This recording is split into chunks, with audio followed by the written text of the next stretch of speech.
There is evidence to criminally charge the failed former president Donald Trump, says Adam Schiff, member of the January 6th committee. We have video of Adam Schiff explaining, I've seen the evidence. There is evidence that Donald Trump committed criminal offenses in his effort to overturn the 2020 election. Now, Adam Schiff has previously said things like, we have the evidence that will put Don Jr. In prison or at least get him charged. And it appears as though he was wrong about that. So Adam Schiff is no panacea. But we are within hours right now of the January 6th committee making criminal referrals. We don't yet know who's going to be on that list.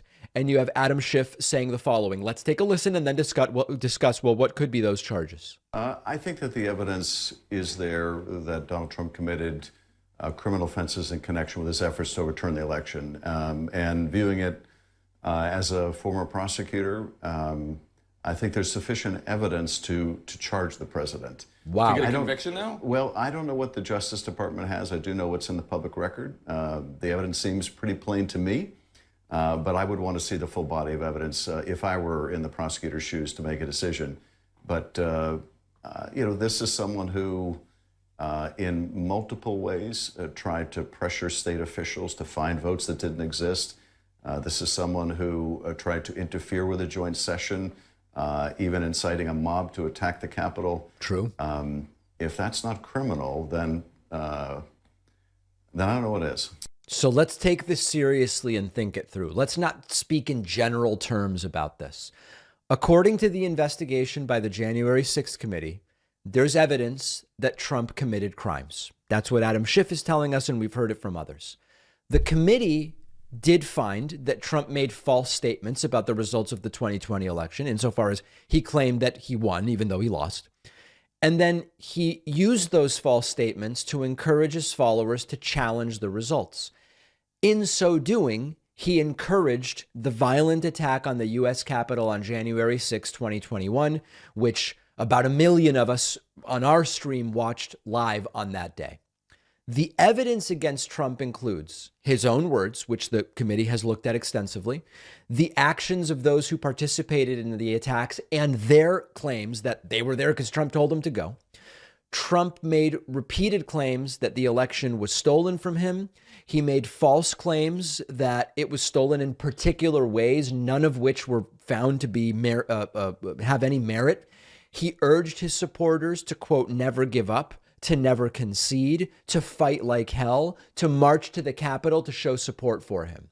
In addition to Trump's public words, we have evidence of the planning and the coordination and the behind the scenes of this plan that was drafted up for Trump for Mike Pence to, again, at this point, we don't even really understand what he was supposed to do, quote, send it back to the states or recognize alternate electors, all things that he couldn't do. But there was planning. There was legal work that went into that.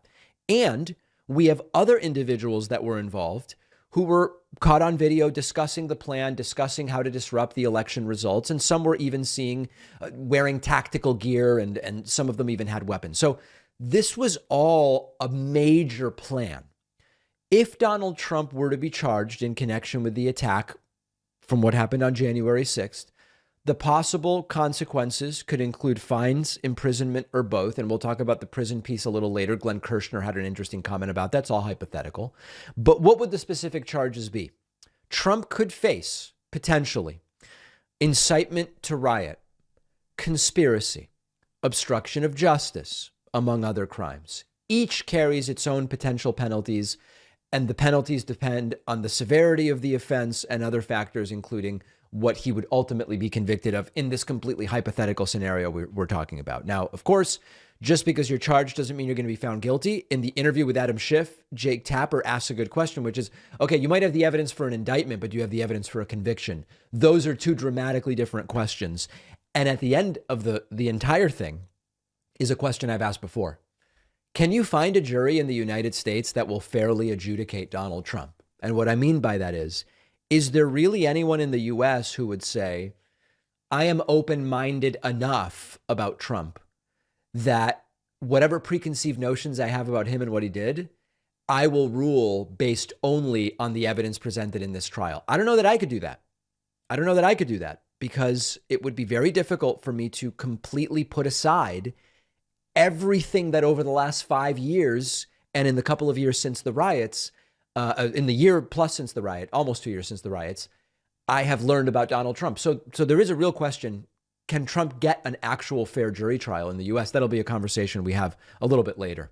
When you're looking for a good documentary to watch, you scroll through Netflix and Hulu for a while.